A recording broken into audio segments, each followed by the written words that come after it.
Hello and welcome to DWN Productions THC podcast, sponsored by Fast Custom Shirts here at BOYGOB.com and other places that you can find out where if you go to the I lost track of thoughts. I'm trying to share this fucking thing just like you are and talk. Just say the fucking YouTube page, search BOYGOB or Facebook, whatever the fuck. Joe, how was your how was your New Year's, you fuck? I How was pressed some kind of wrong button. I don't know what the fuck I'm background? doing. Why is it doing this? This is fucking dumb. Oh, because you don't know how to work your new phone, I'm guessing. I don't. It's got sensitive buttons and shit. You can change the sensitivity, you know. Can you? You can. You have to go into the settings and all that. You can also change the amount of light that your phone actually puts out. Yeah. All in the settings. It gets dim on me when I go in a dark room. Why would it want to get dim in a dark room? You think it'd want to get brighter, right? You can adjust all that shit. All that shit. So, Joe, how was your week? It was New Year's Eve. I'm sure you did something. Uh, if I did, I don't remember. The week after Christmas is always really slow, and I took advantage of that and did nothing. Watched more 2021 movies, and I'm glad that shit's over with. I watched the last one today, and fuck 2021. Oh, we'll Uh, get to that for sure. The yeah. last fucking 2021 movie I watched too. It made a list. Mm. I uh I usually, I mean, this for years, I really don't go out or do anything on New Year's Eve because I tempt fate enough as it is throughout the rest of the year. And at that night, it's like it's amateur night. There's a lot of people that aren't used to drinking and driving, and you don't want to fucking be out in the road with them, for sure. Oh, I don't suppose you would there, Joe. Mm-mm. No, not at all. Other than that, no. I mean, I I went to the movies, Tom. I went to the movie theater, On and New Year's Eve? no, just during the week. Oh, Thursday. okay. I went to the theater on Thursday, and I don't know. It seems like it's getting back to normal. Like there was a lot of people. I was hoping there'd be nobody sitting by me, but fuck, there was on both sides. It was packed? It wasn't packed, but it was for the movie I went to watch. It was more than I thought would be there for sure. And but wouldn't you know it, the next to me is a couple of white people. The people that are fucking spreading COVID. You know, so. But I didn't get it. Having had it already, you can never get it again. All jokes aside, you really tell how much the fucking medical industry depends on taking your money all the time when no one ever talks about fucking natural immunity or any of that shit. Mm-hmm. All right, that's enough for fucking politics for one show. This ain't a politicking show. Yeah.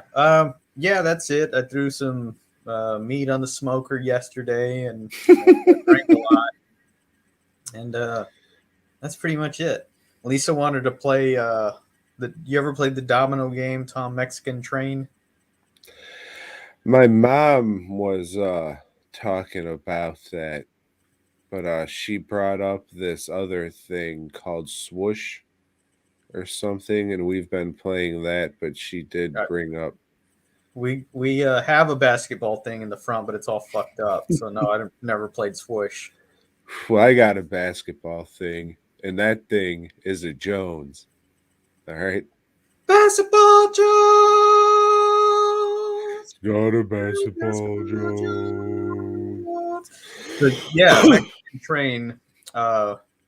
We played that, and that's a very long game. It's like Because you got to lay out all those dominoes and yeah, shit. it's even longer with just two people. Because you end up having to play, or you pretty much play all the dominoes, and it's a shitload of dominoes. But yeah, I fucking lost. Fuck that game. So Never playing just like again. life. Yeah, yeah, just like that. I'm done. Done with life. Oh shit. You know what we did? We went over to the neighbor's house on New Year's Eve because he was outside, so he always has a fire going, and we just kind of hung out and drank with him there.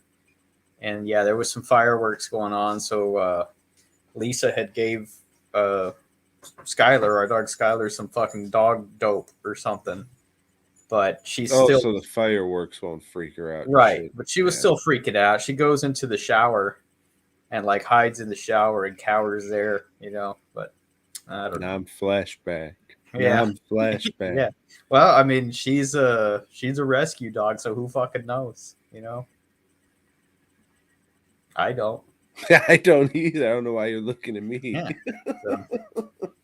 So what did you do, Tom? How did you ring in this glorious 2022? 22. Yeah, 22. The same thing as we've been doing for the last few years and years is Lori, Mom, Katie, Ty, and me just get together and hang out and do that. So yeah, that's what we did. And then the next day it started hitting me since the holiday season's officially over. It's like, all right, well, you got that, you fuck. This year's gonna fuck you and back to reality and all that stuff starts setting in. And then today I start working on my end of year stuff.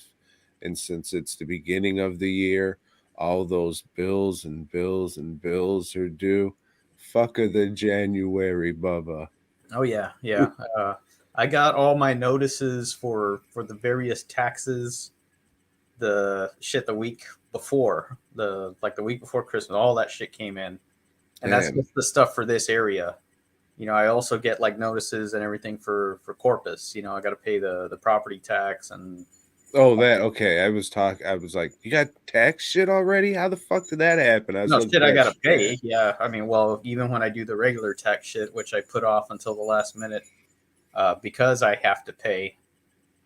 No, I'm not worried about that yet. But yeah, the property taxes over here, I got to pay school tax for some reason. Yeah. I think in Corpus it's just bundled in with everything else, but here you get an extra bill for it.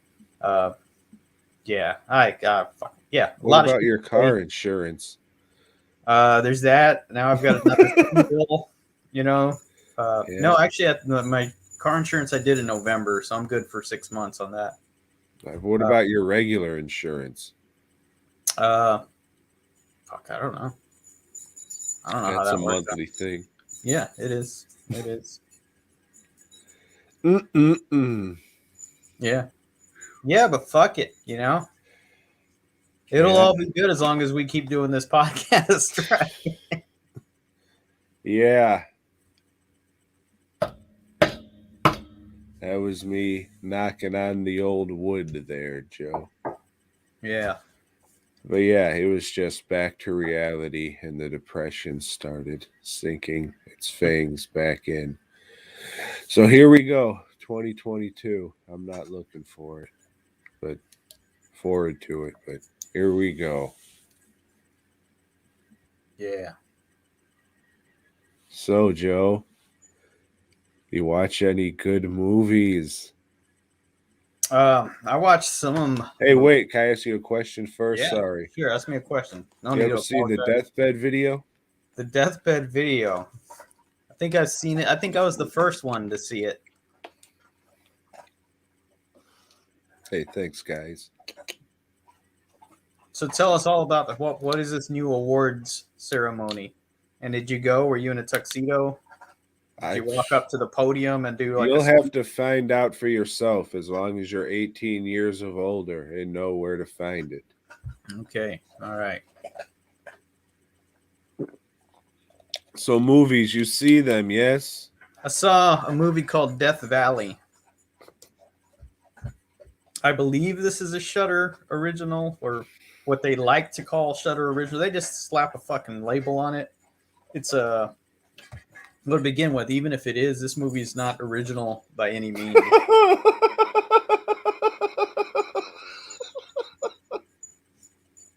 Is this the Doom movie? Yeah. Okay. So yeah, so there's a research facility where they're working on DNA, some kind of DNA research, and fuck, it infects some of the people there, and they turn into monsters. So they call in two mercenaries because there's still one scientist there that they need to go and break out of this fucking facility, and they don't know that there's monsters there, but they're gonna find out, Tom, pretty quick, pretty quick. There's a staff of 22 at this work facility. So 21 of them have turned into monsters. It's a low budget movie, and the monster, it looks okay. Well, the mutated DNA guy, he looks okay. If I didn't already make the image for this week, it would have been called Mutated DNA Guy. Yeah. You only see one of them at a time, and they're all the same height. They're all the same Wow, build Joe. because they got one costume, and they kill him, and then here comes another one, or they'll just show like a couple of hands around the doors, signifying, oh shit, there's more than one of them out there. There's not. There's not. This movie sucked. The acting is very fucking subpar, and yeah, just the plot. It's just a whole ripoff. I think they're in Russia or Slovakia or Latveria, one of those fucking countries. So you got guys doing that heavy. It is time for you to die. Yes, that kind of fucking accent. No. Yeah. Sucks. It sucks. So Shudder is going back to form. I don't know. They gave me a couple of surprises this year. This one, not one of them. No consistency there. Yeah, I've seen a lot of people posting about this one. Oh, it's pretty good. I hadn't seen anybody post about it. And maybe if I'd have seen a bunch of people saying it's pretty good, I would have avoided it. Because I would have known then, oh, this has got to suck. Yeah. And I was going to ask, all right, so they only had the one costume they could use. Did they at least like not show it and try and hide it? And then I was just like remembering what the fucking poster art looks like. I was like, no, they didn't. Not at all. You don't even have to watch the movie. Yeah. From the fine folks at Shudder. Mm-hmm. The only fucking person in the game. All right, fine. Just put it on Amazon Prime, you fuck, and get your 6 cents. We're willing to give you 7 here. I understand. Yeah.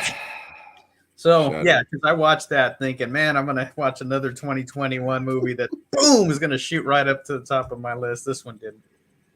Yep. Did it make a... Oh, we'll get to that, I guess. Yeah, we will get to that. So probably the most hyped up Blu-ray I saw online this year was a movie called Phantom of the Mall. Eric's back. Revenge. Eric's back, yes. Mm-hmm. It's at it came in this I can't go get it. I probably should have grabbed it just so you can see how much they put into this movie I've never fucking heard of. It's like a real nice box because the box houses a Blu-ray with 2 discs, I think 3 different cuts, and then it has your standard shit that you'd get with an Arrow, like your making of, and then your commentary or whatever. Then it has lobby cards, a poster, and a fucking book that comes with it. And this movie is just what the fuck ever. There's really nothing to this fucking shit. Fuck you, the internet? Question mark? You ever see this shit, Joe? This was on YouTube years back. I don't know if it's probably not still on there now because of Arrow. But it also, maybe a year ago or 2 years ago, they played it at Tuesday Night Trash for one of the Texas theater things they do. Free screening because you'd be an asshole to charge. for this movie. You know, uh, yeah, it's entirely forgettable. When they were screening it there, I thought, maybe I'll make a shirt about it. And then I kind of like looked at images. And, oh yeah, I didn't like this. This was stupid. Nah, ain't nobody gonna buy this shit. So I didn't. But yeah, not good. Not good. Definitely. I don't know, man. Like these companies that is it a limited release? I mean, I think this deluxe fucking, big box thing, I think that is, but I would assume that they'd do a standard release of, because why the fuck Yeah, I mean, would you put all this into this fucking release? this is the There's, kind of movie that belongs on those like 8 horrible horrors, DVDs that just has all the garbage on it, trash, fucking this movie and that Jack Nicholson Roger Corman movie that's on all of them, shit like that. It's that fucking subpar. yeah, I could uh like I arrow putting it out. I don't know about that. I think this would be more of a Vinegar Syndrome title, honestly, but like all the stuff in just the package they made for this is fucking baffling. It took me 3 sittings to watch this. I fucking recently learned that if I try and watch a movie in the bed, I'll go to sleep. Getting old, Tom. That happens. Yeah, I don't but watch any movies in bed, or I'm never gonna watch anything. for sure. Yeah. So this took 3 sittings. So that's not a good sign there. There's a couple okay kills in it, but you don't really see much. The makeup isn't lit well at all. Morgan Fairchild getting thrown out of a window, that was kind of funny. But yeah, there's really fucking nothing going on, and it's just baffling that it got this kind of release. Weird You shit, man. did you watch any of the extras or any of that shit? Yeah, I would say I watched about half of the making of documentary, and usually on those, I'm like, oh yeah, I like these things, but I just didn't give a fuck about this movie. I was like, yeah, I don't care. And just turned it the fuck off, and I'll probably sell it, throw it in the garbage. Somebody will buy it. Yeah, There's but there's it's all these. Region B, so we'll see. Okay, yeah. It was a little cheaper to get the Region B, but it also took a little longer to get here. So Yeah, that's another one that I don't think I saw a lot of people excited about. I mean, I guess you've got a different crowd of people on your feed that everybody that I saw was excited about New York Ninja. I think that's what that is. yeah, that's one, but it's like it's the convention all stars doing voiceovers for like an old karate movie I don't give a fuck about. Yeah. So yeah, I'm not a big martial arts movie guy, but we'll talk about that. So Eric's Revenge, Phantom of the Mall. It's worth a watch, I guess, if you're like a big 80s nostalgia person and you just want to remember like late 80s mall culture. Hey, if fucking Mallrats was a little too hip and young for you and you needed something for the generation before, Eric's Revenge, Phantom of the Mall. That's the fucking movie for you fucking idiot. Joe, what did you watch? I watched, trying to watch those 2021 movies, looking for something that's going to boom, go right to the top of my list. I went like, hey, you know what? Let's watch some of these critically acclaimed movies, the ones that are getting all the buzz from the critics, that are at the top of the fucking list. So I watched on HBO Max Judah and the Black Messiah. Are you sure it's Judah? Yeah, I think so. Judas. Judas and the Black Messiah. Fuck, what an asshole I am. Yep. Yeah. So I know you watched this one too. I did. Uh, it's pretty good. You know, not good enough to make my list, or I wouldn't be talking about it right now. Um, it's about a car thief that gets busted, and they bring him in and say, "Hey, these Black Panther dudes, they're bad. They're bad for the country. You're going to be our little spy for them. You're going to be Judas, not Judah. You're going to be Judas for us." And For us, the white that's the movie. people. This guy just like finding out what they're doing, reporting back, shit's getting arrested, you know, and this shit happened. This stuff still happens after 9/11. They got you know, whenever they would bust a Muslim, it's like, hey, you're gonna go in and infiltrate this mosque and find out what they're doing wrong. Well, they might not be doing anything. Yeah, they are. They fucking You are. fuck. Yeah. You know, they do that with, you know, with shit, just about any group. They do it with white separatists, you know, that, hey, these guys may be stockpiling arms and shit, but they just want to live by themselves, you know, just be white and everything. So, you know, they bust some guy and send him in there to like fucking report on them, whatever, you know, that they're doing. It's like, well, they're not doing much. They got a lot of guns. They got a lot of guns. Let's go get them. You know, so this is something that happened then. It still happens now. So This is something that happened. it was a good movie. I thought it was a good movie. It's not something I'd watch again, but it's definitely worth a watch. Yeah, it was all right. It's one of these movies that's been coming out recently, like Black Klansman. Uh, what's the other one?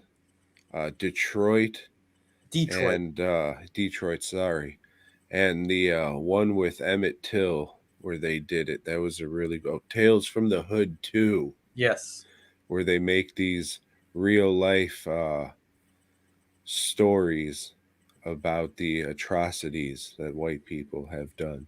Mm-hmm. And I would say in this subgenre, this was no, I can't say this was my least favorite one because Tales from the Hood too sucks a fucking dick. But I like Black Klansman and Detroit better. But this was okay. I thought like if they maybe trimmed some stuff out of the main movie and then did like fucking I don't know what would it be 30 years later 40 years later dude's watching the documentary and then you see him shoot himself in the Yeah. head or Yeah. some shit like you get a little more to the story, Mm-hmm. not just this movie ends like 8 fucking times. You think it's gonna be over, but then another fucking card comes up and it gives you more information. Like the dude who this movie is about, he gave one interview for PBS on a documentary they were doing, I think it was in the 90s, about what was this? Fred Thompson? Does No, that sound Fred right? Thompson's an actor and he was a senator or something. I Okay. don't remember this guy's name, but yeah, you know, So y'all make it up, man. Fuck. they were doing a documentary on him, and then the night the documentary premiered, the dude who was the informant, he watched it and killed himself because I guess he was just oh shit. Yeah, I fucked up. You know? Yeah. Or somebody called and says, we're going to get you. Yeah, and yeah, after that, because it was exposed that he was, but he exposed himself. He agreed to the He interview. exposed himself. Yeah, that too. You know, so, but yeah, we'll get to that later. This movie has that Jesse Plemons guy, and he was in more fucking movies this year that I saw than any other actor. I don't know why. The guy's not outstanding. He does a competent job in everything he's at. And I guess that's why he continues to get work or whatever. Hey, this guy shows up on time. You know, he's in a I lot of always shit. like him in the movies, but I don't necessarily like any movie I've seen him in. Yeah, like he was in another movie we'll get to later. Um, yeah, a couple actually. Yeah. What'd you I watch, froze Tom? up. We're Yeah, back. you fucking froze. Fuck. What did I watch? So, hey, would you recommend Judah and the Black Messiah? Yeah, I think it's definitely worth a watch. You know, it's not. I don't think anybody's just gonna go like, "Fuck, that was great," you know. But it's good. You know, if it's a choice between this and Death Valley, definitely go for this.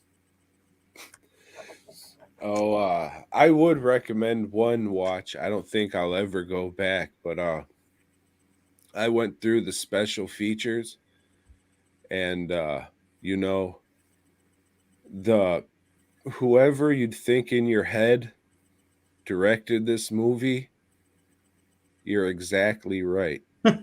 And the joke you want to make, oh, I bet this son of a bitch made this movie. You're right, because a white guy wearing a scarf was a co-writer on this movie, and I had a good laugh about that. And then everybody else was like black hipster people. So it is what it is. Worth a watch, but I mean, it sucks it happened, but it's not. But this shit happens. That's fucked up. That's not what I'm trying to say. But this is like, hey, the sky is blue, the grass is green. Yeah. I mean, people know. I don't think fucking Ethel Merman or some fucking old white lady's gonna watch this movie and then get a message, because I don't think some old white lady's gonna pick this fucking, I was gonna say, DVD up off the shelf, Yeah. but go through Amazon or whatever and select this movie to watch. So I think Right. this is kind of preaching to the Unless choir. they're like watching the critically acclaimed movies. This section, yes. Yeah, they're going Oscar that. buzz. Yeah, like when you watched Moonlight or whatever the fuck it was a few years back. You So know, you're saying this is gonna win? This is gonna win Best Picture? I don't know. I haven't paid attention to what's nominated or even if that shit's come out yet. If nominations. Oh, well, we already know Spider-Man's gonna get it. So Uh, it'll definitely it'll definitely win an Emmy or, or a Golden a Globe. daytime Emmy. Yes. So yeah, I would say give it a watch. Joe would say give it a watch. But it is what it is. And I watched the interview thing because I was like, yeah, I would be more interested to watch a documentary about this. And the interview was like 4 minutes long. So there's that.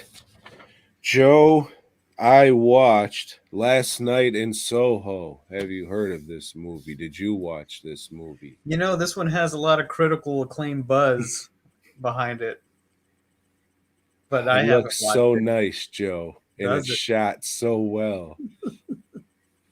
Know what I'm saying, dog? I know. I know what you're saying. Yeah, it's a lot of 1960s Britain in neon colors and shit. It's I was gonna say a toy maker because I'm about to have a stroke, but Is Soho in Britain? dude, I thought it was some Japanese shit. I I guess thought it it was New York is. or something. Fuck, I don't know. So yeah, it's in Britain because this girl, she goes off to college or whatever they call it. It's something different, I think. But it's holiday. That's it. She goes off to holiday in England or Soho, I guess, to fucking learn fashion design and what have you. She doesn't like living in the dorms because she's a fucking dork and doesn't like to drink or anything like that. So she moves out into this old lady's house and she's getting a pretty decent deal on the rent and everything, all things considered. And it's a nice, quiet place for her to do her studying and fashion design shit. But weird things start happening when she goes to sleep, Joe. You heard something like this before? Like, does she start dreaming when she She goes to sleep? does. Okay. And she actually she wakes up and there's like little clues like this stuff actually happened. Hmm. So is she dreaming? Is it some weird kind of psychic thing? I don't know, but it's pretty much this hooker, maybe, almost a girl who doesn't want to be a hooker goes around killing people that wants her to be a hooker. So, what is it that Olivia? Is that a movie about a girl whose mom was a hooker? I think And it was a show she's about a pig, like a cartoon. no, that's Peppa. Something, I don't know. So yeah, Joe, this Salt and movie. pepper's here.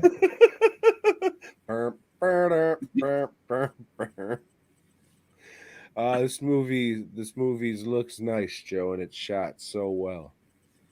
You know, Tom, in Britain, they call a flashlight a torch.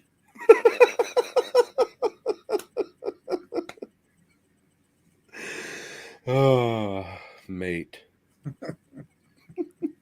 So, you'd recommend this because it's so well shot. Nah, it wasn't really for me.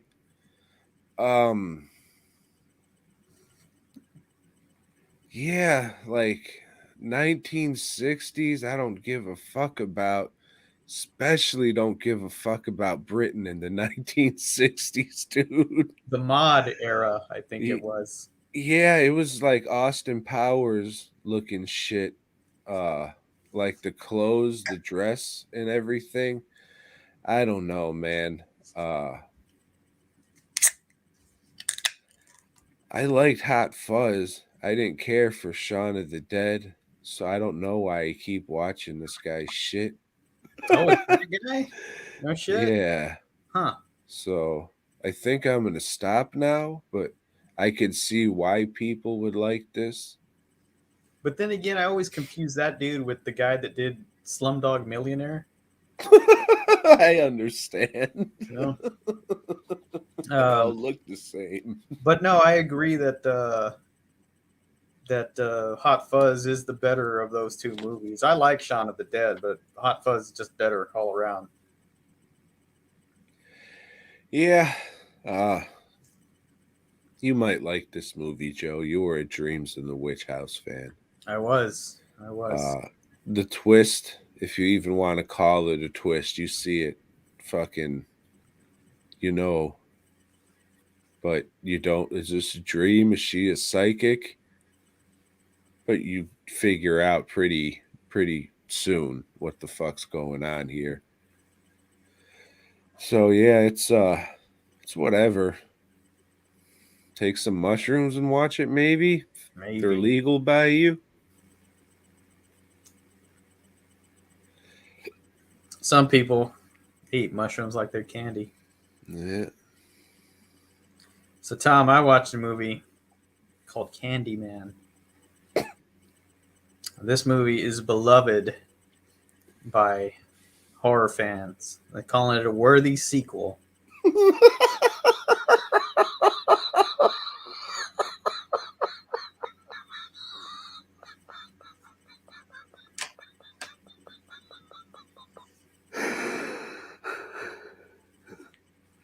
And I gotta agree. It's pretty good. This one takes place now, and Cabrini Green has been gentrified. You know, so you got a lot of art types living there, white folks, and you know, there's some black artists out there too. Artists. Artists. So like spray paint or rappers.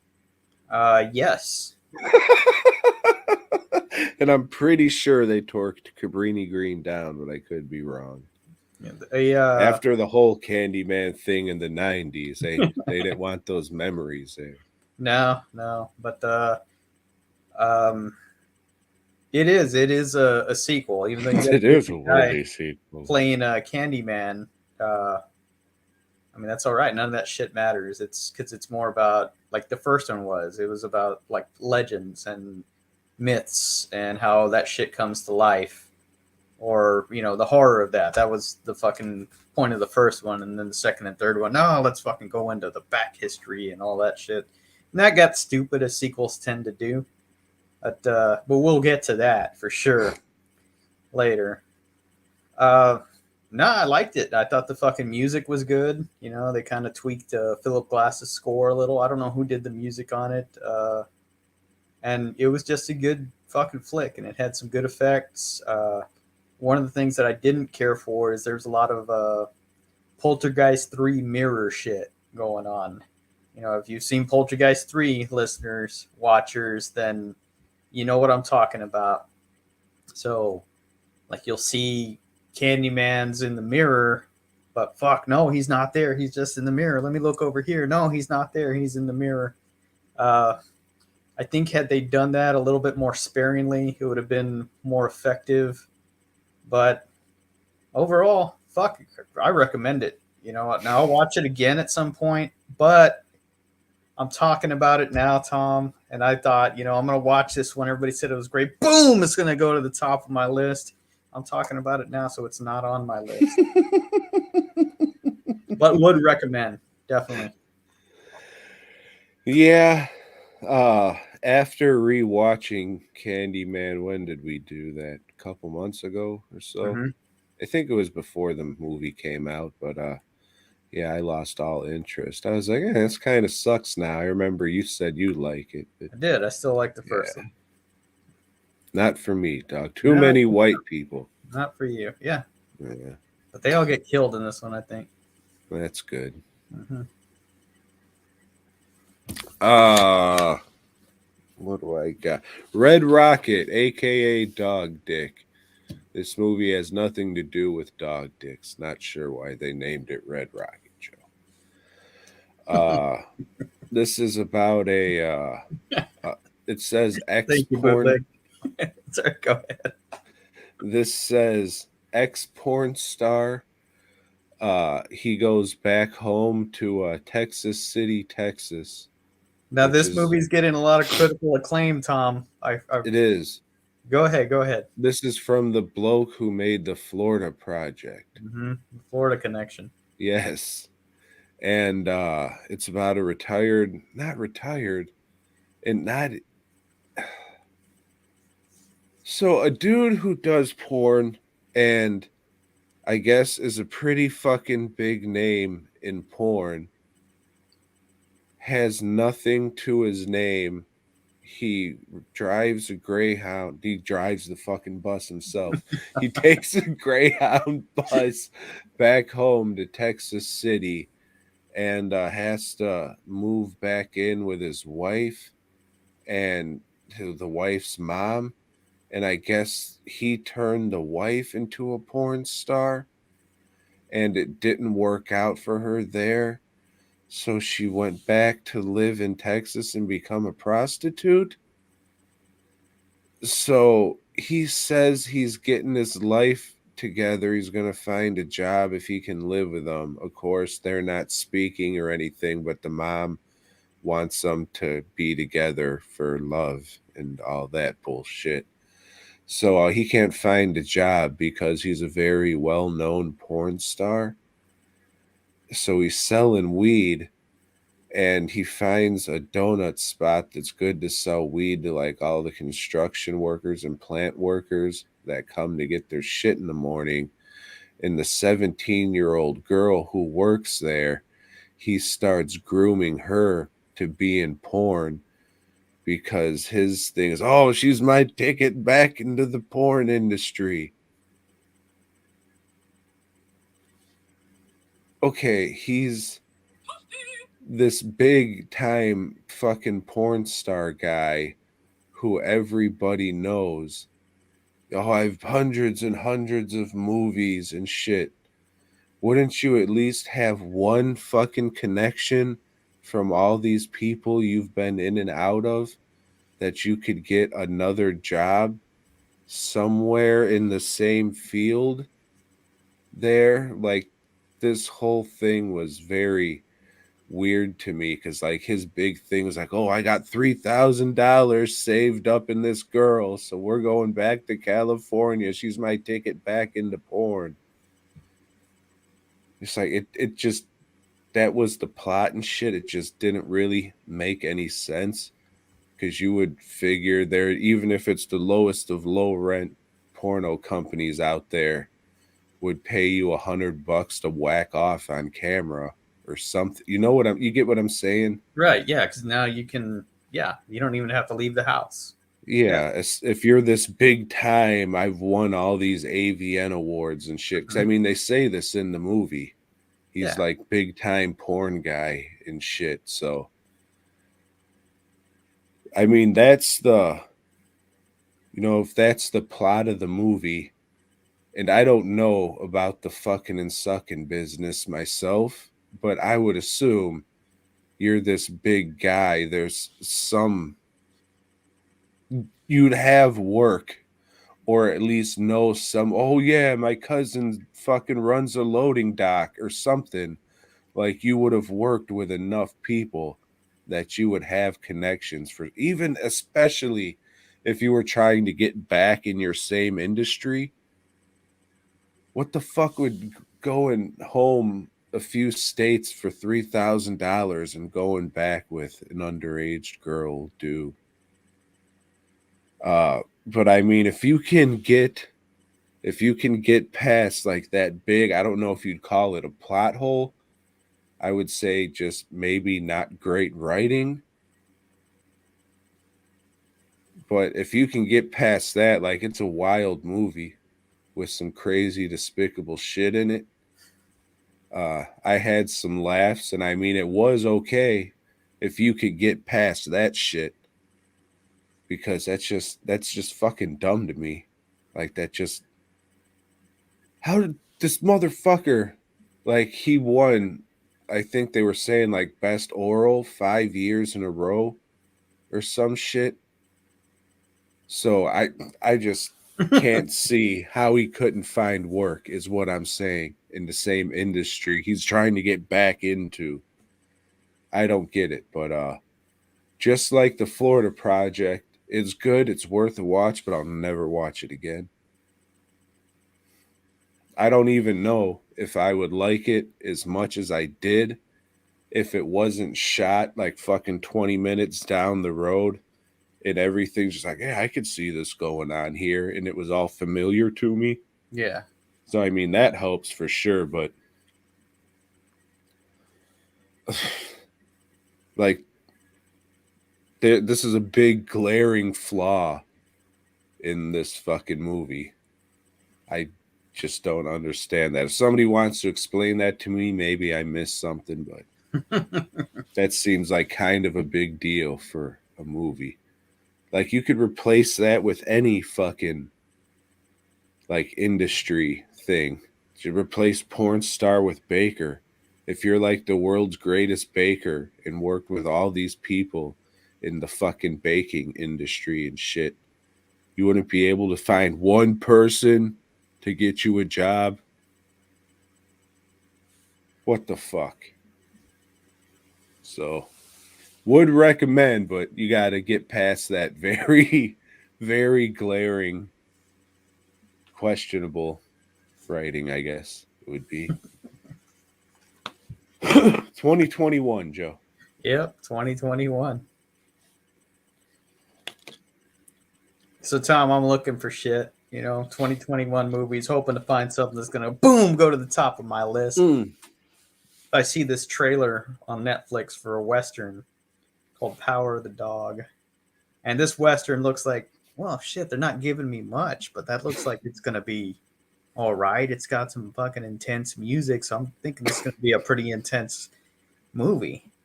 So I start watching it. Do you know what the term trap means, Tom? It's like it's a box with a stick, and the stick's holding the box up, and it Well, has a string on the box, and there's well, a like a carrot. different definition. Yeah, that is what a trap is. But like to hey, A drug house. this guy got trapped. Well, not that. That is a trap. There is another. Trap music. Yeah. Well, anyway. Trap pants. You remember those? No, you don't. They were pants to hide your cock. Trapper keeper. Well, this movie doesn't have a lot of that, Tom. Trap pants, that is. Um, this is a story about two brothers that, I don't know, they're ranchers. They own a big ranch. They do big cattle drives. And one brother, he's real timid and quiet. And the other brother, he's just like an ornery son bitch, Tom. And he don't take kindly to, sissy boys or nobody that's going to put him. I hope that's a line from the movie. Yeah, they say that among other things. What other things? But it becomes very obvious. Joe, no, wait. What other things do they say? Fuck, I don't remember. Do But you it becomes remember? obvious really quick that this dude is just gay. Which He's one? The rough and tough guy. Oh, okay. Okay. They go and eat at a restaurant at a place where they're dropping off cattle, and he's really insulting to this little sissy boy, as he calls him. That's their waiter. The other brother's embarrassed by it, and he apologizes to the woman that runs the place. She's a widow. Why didn't he apologize to the quote unquote sissy boy? Yeah, because he didn't want to fuck the sissy boy, but we'll get to that. And he keeps on seeing her, and finally proposes to her. And his brother's very upset by that this woman and this kid are going to come live there. But the kid goes off to medical school or some shit. I don't know how old this kid is. I'm guessing he's supposed to be 16 or 17. And I don't know how they did schools in 1925, but he goes to a school, and that's his goal, to become a doctor. In the meantime, the rough and tough brother is being real shitty and breaking this lady down and like making her feel bad about everything. So she takes to the alcohol, and just starts drinking a whole lot. The kid comes home for summer or whatever, and this guy's being real shitty with the kid too. And all of a sudden, the kid finds like a little hidey hole that the rough and tough guy has. He finds a little hiney hole? And there's like men's magazines that the guy has hidden there. Men's magazines. Yeah, anatomy magazines or shit. Pictures of dudes. Yeah. And after he does that, then the guy starts being really cool with the kid and starts grooming him. It's like, yeah, he's going to fuck this kid. And this isn't going to turn out well. So I take a break from the movie. You had to towel off. I see. It's like, fuck this. This is, first of all, it's boring as shit. It looks beautiful. The movie is shot exceedingly well, Tom. And this movie's on a lot of critics' best Of course it is. Yeah. So fuck it. Okay, let me finish this movie so I can talk about it on the show tonight. Yeah, he's grooming the kid, and come on, Joe, tell us, did he fuck him or what? He's making a rope for the kid. That's his like way of making up for him being bad. A rope? Yeah, a rope out of rawhide. But this he says is the 20s or something. The kid, yeah, gets some rawhide to give him to help make it, but this rawhide has anthrax from a dead fucking calf or cow or something. So the guy gets poisoned by handling the fucking rawhide and dies. The kid killed him. He killed that motherfucker. And that's the end of the movie. The end of the movie was cool. That was like, I didn't see that coming. But it's just fucking boring. And it's one of these, it's over 2 hours long. And no, do not recommend. I don't give a fuck what any critic says. This is a fucking boring movie. I have a question. I'm sure you do. Did the kid poison him on purpose? Yeah. Did he he did it on purpose. Yeah, the kid was like, "Oh, I'll get you, you kid touching fuck." Right. Yeah. Okay, I got you. Playing him to like, yeah, I'm attracted to you too, or whatever. Or did the kid just really not like gay people? Both. And that's why he did it? I think both. He didn't like that's the more being story to his mom. How the kid was just a piece of shit homophobe. And yeah, he was that too. It's I think that's the angle we should go with and start an outrage. Like all kinds of scenes that are supposed to be like fucking symbolic or whatever, and yeah, it's just fuck this movie, man. It's directed by a woman. And And we where know can how you you find are this? about woman creators, Tom. You hate all them, so I'm not even going to say give it a shot, Tom. This Well, I is a mean, Netflix flick. yes.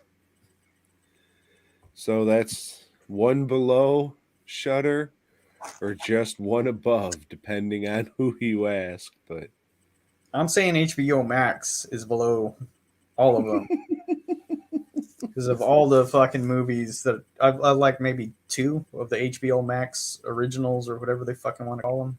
well, how much money would they have lost if they released those in theaters? I think That's they would why have they lost put a them out shitload because they and all they that. knew Yeah, they all sucked. yeah. But we'll Fuck get to that, Joe. them. Okay. We'll get to that shit for sure. 100%, Joe. We will fucking get to that.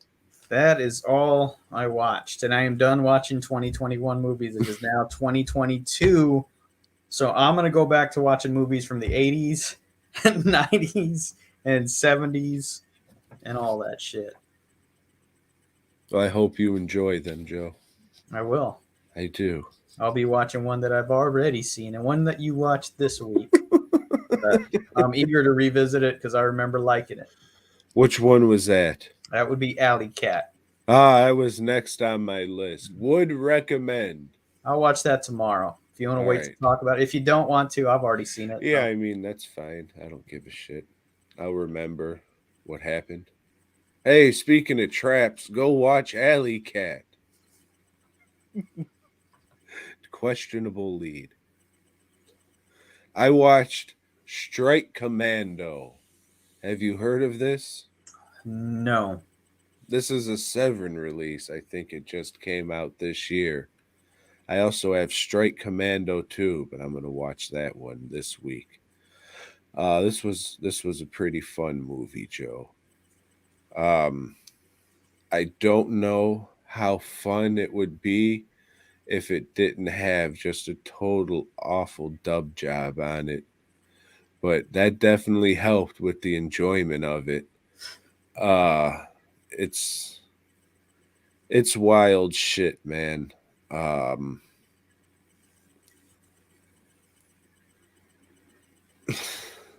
I'm not a big war movie guy. I'm not a big Filipino action movie guy. Person guy. Like, Yeah. I know, I Tom. I know who Vic Diaz is, if that's his name or whatever, something Diaz. But like I like Black Mama, White Mama. I like Tia Carrere. I don't think she's in this, but it's all right. You're just saying in general. I Right. Yeah. understand. But this was fun just because it was wild and laughably bad, I think would be the word for this one. This is a fun bad movie for sure. If you had some beers and some friends, this would be a fucking good one to watch. Uh I watched the Yeah, beers. extended I do have beers, Tom. Just friends. I watched the extended cut, so that might have been a problem because a little bit I was like, this is a little long, but then I remember, oh, you're watching the extended cut, you fucking idiot. But there's some good, funny shit in here, and I definitely would recommend it if you are into the sitting around drinking and laughing at movies thing. Then this would definitely fucking be one to check out for sure. If you're into this specific genre, like the Filipino exploitation war movie shit, then you'll really enjoy this one. But it's just a big fat guy liking to drink some beers and watch a silly movie. This was some good shit. So would recommend. No, I just wrote that down because you watched it, and I guess we'll get to that on the list. Yeah, and I guess I won't talk about that one too if we're saving shit for the list then. Okay. Joe, you hear it sounds like somebody's cutting down trees. You know what? I think I saw a guy cutting down trees earlier, Tom.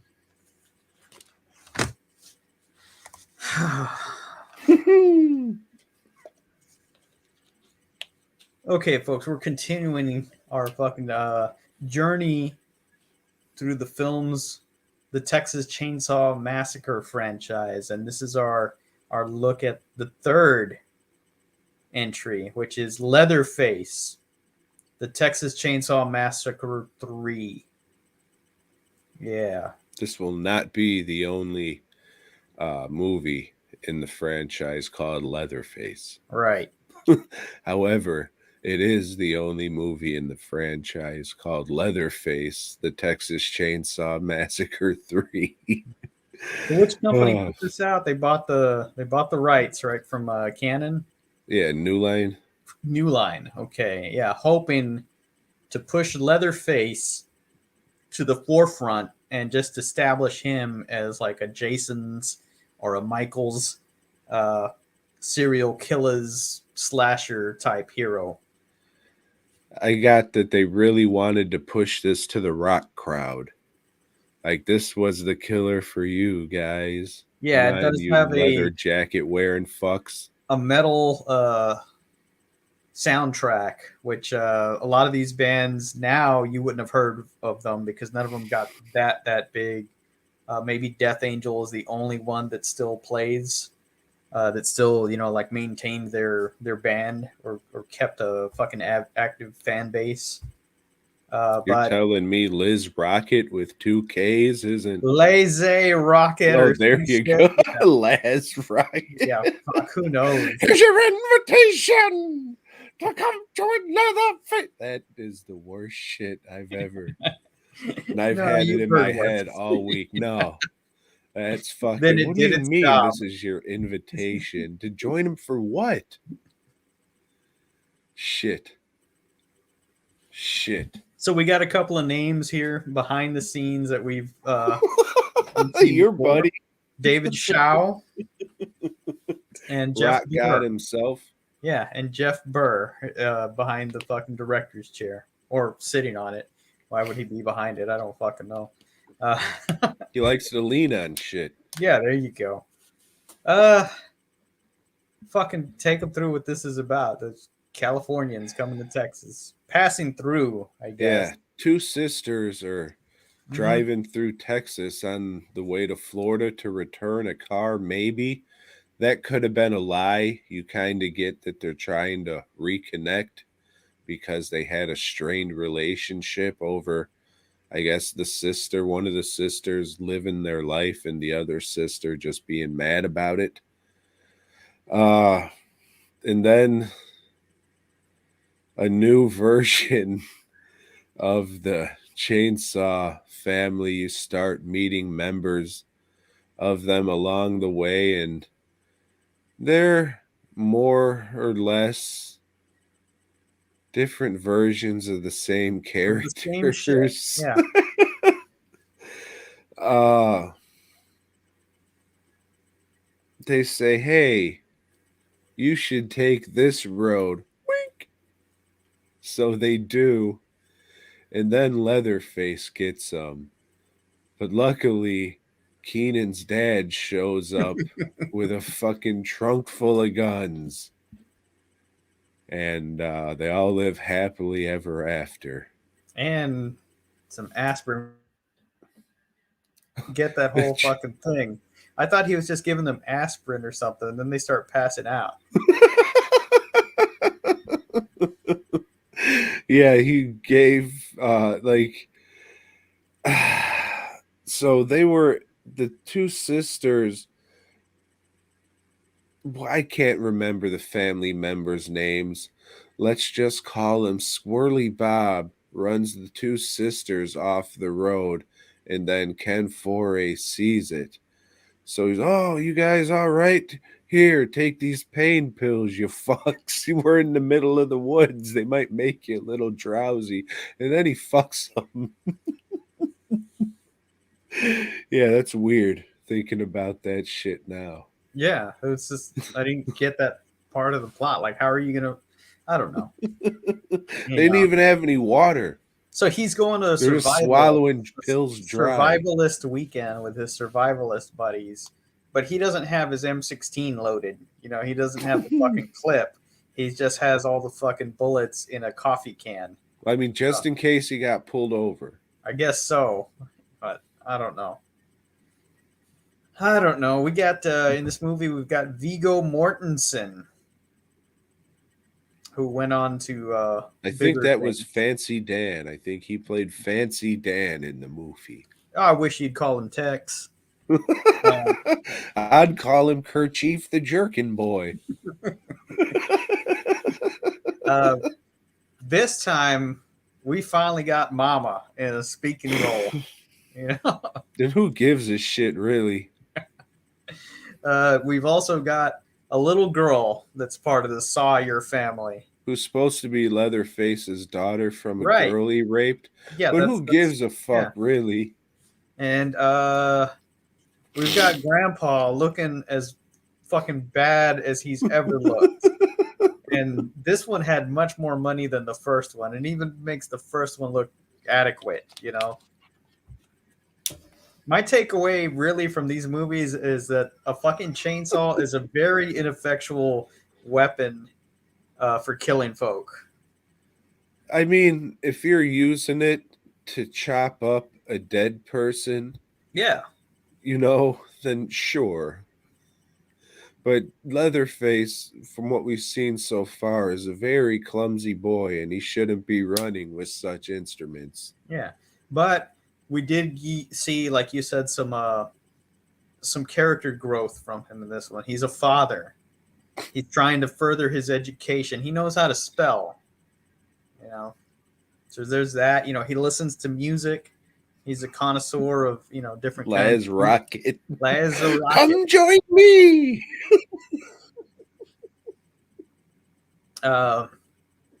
Like supposedly a lot of the gore was cut out because it got an X rating or something, so they had to cut a lot of shit. So you don't see a whole lot in this movie. Do you know which version you watched? I guess the rated R version. I don't know the.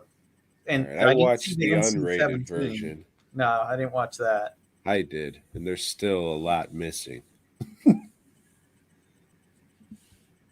Yeah, so to me, this was better than 2, but just because they tried to make a horror movie, it scary. Yeah, I understand. Yeah, but it does.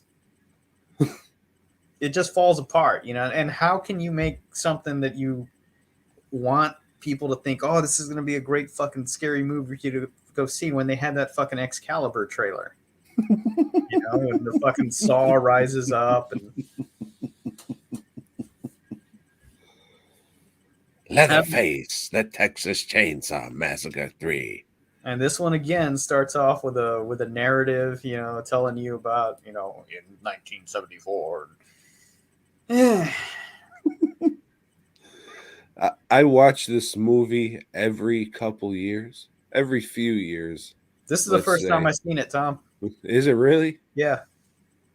And so far, it's your number 2. It's my number 2. Yeah. As Texas Chainsaw Massacre sequels goes, is one of the better ones.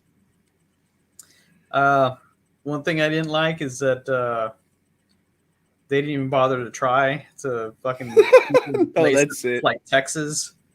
You know, it's like, all right, we're in California here, and I don't know where this other place is. Maybe some swamp. I guess could be Old River Winfrey. Maybe. No, it's not. It could be. Yeah, I really like the look of the movie.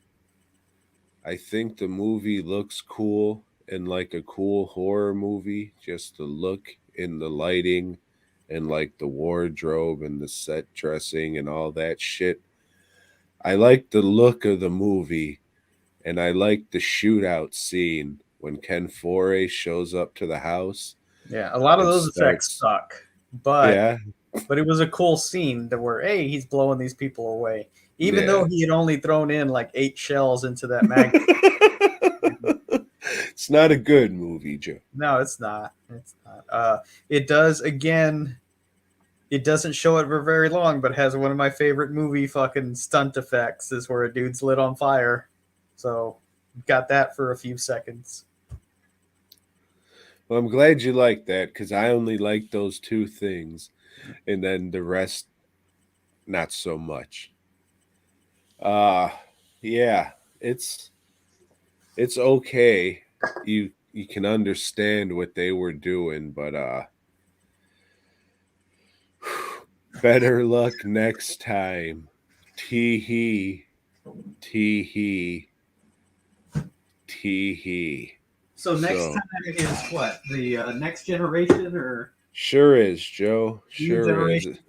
The next generation, a new experiment in terror, or whatever the fuck they say. Yeah. Yeah, again, I mean, I don't know. I just, I don't know what to say. It's like I've like I said for the past 2 weeks, there should have never been sequels to the first one. The first one, it still has an eerie and a very powerful, I think, vibe behind it. But these other two, you got a comedy movie, and then you got this desperately. This what this movie is. It screams desperation, trying to find a fucking audience. Trying to find a following, which I guess they did eventually. But Yeah. I just think this is a very average of its day horror movie. Like, if you like horror movies, you'll probably think this is okay. yeah, It's about all I got for you. Swing into another issue of Spider-Man's, eh? we are on what, issue 96? What Yes. episode of the show is this? This is 95, so we are one issue ahead. Oh fuck, I thought last week was 95. I'm pretty sure I put that on the thing that I made. No So one I can. thought we were going to hit issue 100 as we hit episode 300. Mm-mm. Oh well, that would have been synchronistic, but I guess not. But anyway, this issue we got Peter Parker flying back in from merry old England, and he's But you upset. forgot something. We gotta get to the cover. There's something missing from that cover, Joe. Fuck! It flashed so quick on the YouTube thing I was watching. I didn't see too much of it. It's missing the Comets Code Authority. That's right. This is a Little. very famous issue of Spider-Man. So this is one of the milestones, one of them key books collectors always talk about, and we'll get to that. We'll get to that. Fucking Stan Lee, I swear to Christ. So Peter goes back and like gives those pictures to Joe Robinson. He's like, "Huh, Spider-Man's was there, huh? While you were there? Oh fuck, I didn't think of that. This guy's a reporter, You stupid fuck. So he leaves in a very old, his old buddy, fucking what's his name, Harry Osborn. Larry Knobs. Yeah. Well, Peter Parker's wearing this weird ass yellow jacket in this thing with like phrase and shit from the bottom. It's fucking weird. I guess he picked it up in England and was hanging out with that mod crowd. It's around the same time period. Yeah. But hey, that Mary Jane chick that we haven't seen in a while, she's going to be in some off-Broadway production. He goes, oh man, I can't afford to go to that. Harry says, why don't you take that job with my dad, you motherfucker? You freeloading son of a bitch. He needs another ranch hand. Yeah, go to make work. rawhide and shit. So he does. He goes and meets with Norman Osborn, who we all know, as does Peter, that Norman Osborn is the Green Goblin. Oh shit! But luckily, last time they fought, Green Goblin got amnesia. Doesn't know he's a Green Goblin. Forgot that Peter Parker is Spider-Man's. As long as he doesn't get upset. So now he's like Aunt May. He can't get fucking upset or worried or anything. I don't fucking know. Spider-Man's a swinging around. Oh shit! There's this dude on a rooftop, just tripping balls. Whoa! Because he's on drugs. I'm gonna show these guys I can fly, and this is why the comics code was removed. I don't know. This is Stan Lee's doing his little commentary shit, trying to be hip, trying to keep with that comic crowd, and it is the lamest fucking shit. And then 2 panels later, man, not all black people are on drugs. He's Yeah. making us look fucking Stan Yeah. Lee. Mm-hmm. We're just, susceptible to it because of how hard our lives are. Yeah, that's more social commentary from Stan Lee. At the end, Mr. Lee, you didn't have to have that be a black dude. right? I wanted the message. Well, true believer. Yeah, Mary Jane, she pops up and she starts, fucking trying to make Harry jealous by fucking, rubbing up on Peter again. What a whore this lady is. He called her a lady. She's a trap ball. Yeah, maybe. I don't know. But Peter's into that because he married her eventually. Yeah, and at the end of the issue, old Norman realizes, oh, fuck, I'm the Green Goblin. And he starts doing his little Green Goblin laugh. How does that laugh go, Tom? That's it. This issue, lackluster, but it is like a setup issue. It's a little better than the past 5 or so issues. That's 500. 500, yeah. But a little better than the past 95 we've read. Again, we got Gil Kane doing the pencils, and you can tell right away that, man, the art's a little better in this. Again, John Romita, overrated artist. He's better as he was here as the inker. He's better as the second generation Romita. Yeah, for sure.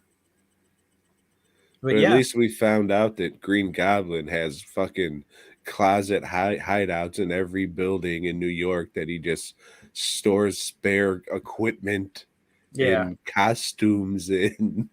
Even though he doesn't own that building anymore, nobody else ever went into that fucking closet. Nope. Whatever. They had a "Don't open till Christmas" sign on the front, so no one ever went in.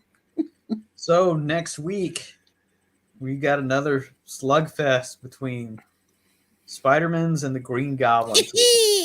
How will it end? Who knows? With the masterful writing of Stan Lee, who is soon to be off of writing chores for this book, and it should get better after that. But we will see. We'll see. Hey, Joe, you like lists? Because this week we got 2 of them, you fuck. I do like lists. Truncated lists. That means shorter lists. These lists are shorter. Oh, I thought you said truncated lists because we just lost the whole audience. Or gained one. So I couldn't remember how we were doing this. I think we were just doing what? Top best of 3, worst 5. of 5. All right, back to 5 and 3 honorable mentions. What?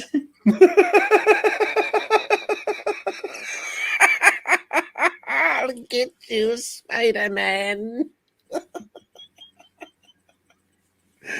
Yes, sir. So, while Joe's working on his list, I'm gonna start out with my honorable mentions, and we will go worst first, Joe. Honorable mention for since we're gonna kill a little time, because Joe has to do some stuff. Son of a bitch.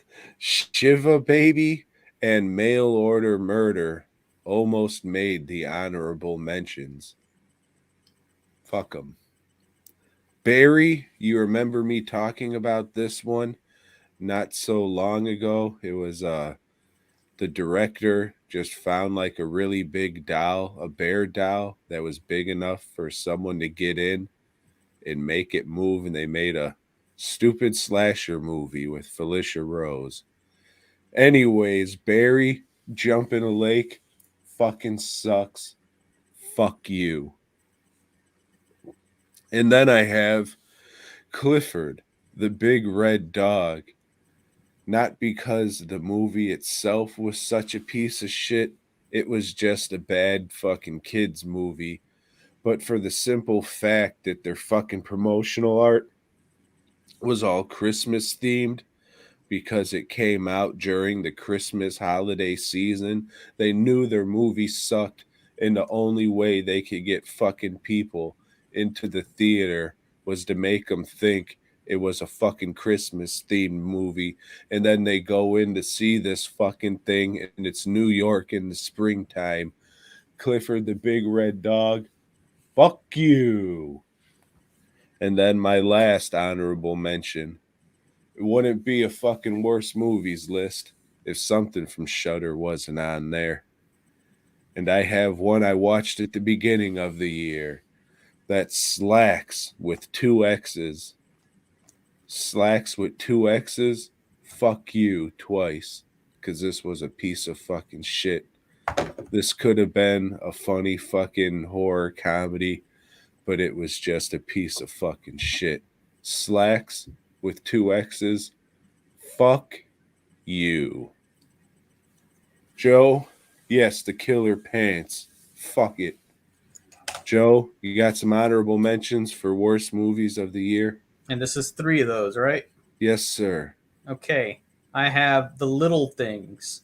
And this was an HBO Max production with who was in it? I don't remember. Rami Malek and Denzel Washington. It's a murder mystery where nothing fucking happened. Nothing. It is just fucking boring and shitty. I can't even go to that well of, oh man, it was shot really well. Nah. It's just a movie. Nothing special about it at all. Then I have an HBO Max feature called Those Who Wish Me Dead. And yeah, fuck, I mean, I wish I was dead after watching this. Well, most of the time, but especially after this. This is Angelina Jolie is a fucking firefighter or something for forest fires, and I don't know, some kid saw a murder and 2 guys want to fucking come and kill him. She's got to protect him. Then I have Paranormal Activity Next of Kin. This is Paranormal Activity amongst the Amish. Fucking sucks. Fucking sucks. This is them bringing back. A lot of people are praising this. Yes, Paranormal Activity is back, baby. Back, yeah, it sounds baby. Oh, the fucking internet. All right. Number 5. I was debating this making the list even because the first one fucking sucked. And after the first one, I knew what I was getting into. I knew how they were going to do the characters. I knew how the world was going to be. But just because it was what I expected and worse doesn't mean that it's not a complete piece of fucking shit. So my number 5 my number 5 is Venom 2. Fuck you. What a piece of fucking shit. These Venom movies and the way they're doing the characters and shit, not for me. This was fucking embarrassing. And not just a piece of shit, but an embarrassing piece of shit, Joe. We are embarrassing. And fuck it. I'll go see the third one when it comes out. Joe, what's your number 5? All right, before I start my best or worst of actual list, I've got to say that Jesse Plemons was in Power of the Dog. He's Was he the little kid? no, that would have been great. I might have enjoyed it and got some laughs out of it. No, he was the not pedophile brother. Gotcha. Number 5. Wait. So Benedict Cumberbatch was the rough and tough brother? Who's in Oh, the dude. closet, so it makes sense. No, I was picturing like some big muscle guy, not fucking Fruit Pie the Magician over here casting spells. Yeah, when I described it on Facebook, it's a Doctor Strange is a whatever. At number 5, I have a movie that again the internet is like, oh, it's back, baby, it's back. They're recapturing the magic. VHS, 1994, Shutter flick. Fuck, this one sucked. This one, there's nothing. I mean, you can say, oh yeah, that one story with the Venom. Nah, that sucked too. That sucked. Just fucking admit it sucked.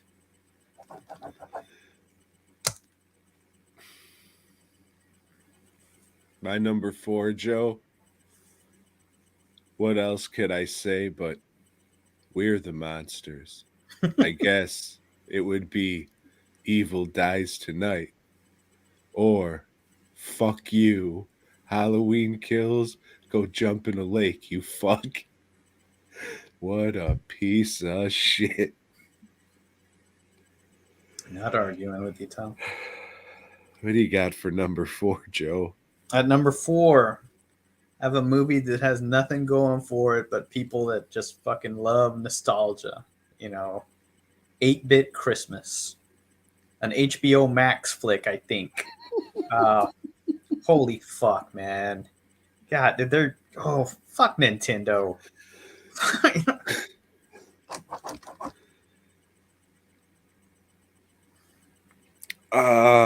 Number 3. Is this a joke? This was a very, very no budget, looking like shit movie that was just like a bunch of street jokes that were acted out in skits. But really, it was most of the time, it was just two people sitting in a hollow room with an echo delivering lines of jokes terribly. Couldn't finish the fucking movie. Complete piece of fucking shit. You should all be ashamed of yourself. Now go stand in the corner, you fucks.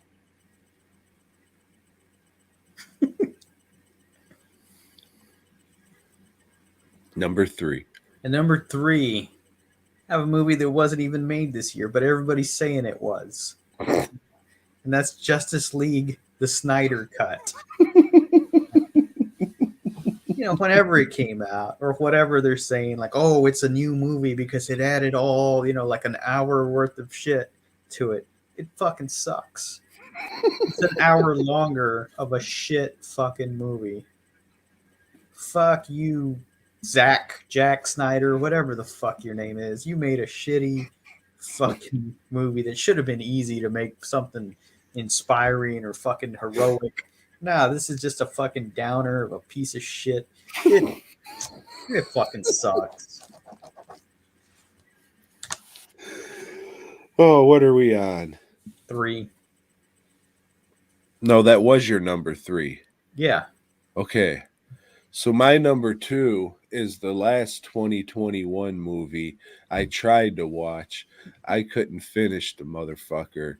Years and years ago, I reviewed a movie called Rise of the Scarecrows. And I said, oh, how laughably bad it was. And this is a good fucking fun movie to drink and watch too. And then the director sent me an email. And he was like, hey, you reviewed my movie. I was that dope on the stairs or whatever, blah, blah, blah, blah, blah. Well, at least thanks for watching it or some shit. And then I hit him back and I sent him cheese balls and shit.